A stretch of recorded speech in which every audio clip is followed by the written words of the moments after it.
Assalamualaikum dan salam sejahtera dan selamat menyambut hari raya.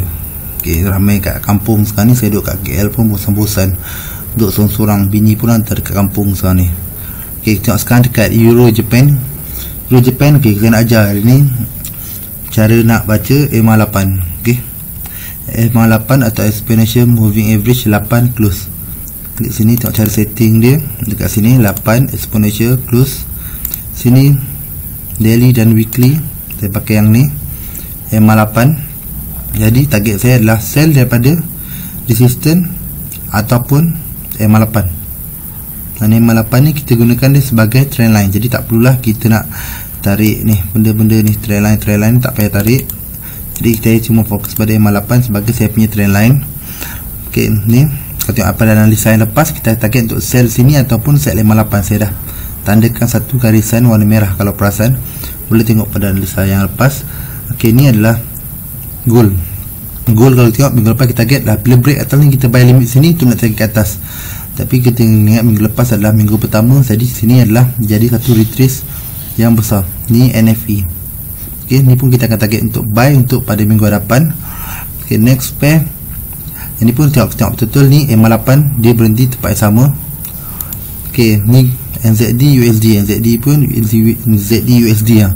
Dah terbelit-belit dia punya tu ayat. Kalau tengok sini kita placing untuk buy limit adalah dari sini ataupun satu price action signal. Saya dah bagi tahu price action signal with PA signal. PA tu adalah price action signal. Boleh tengok dekat dalam saya punya group Telegram ada, bukan group, channel Telegram, dan dekat Facebook pun saya ada post. Kat sini ada price action signal, sini ada pin bar. Pin bar. Jadi sekali kita target untuk buy limit sini. Jadi kalau mak sini ada ni bearish engulfing, takkan kita nak buy limit sini. Jadi kita nak tengok, kita akan terus tunggu di bawah ni.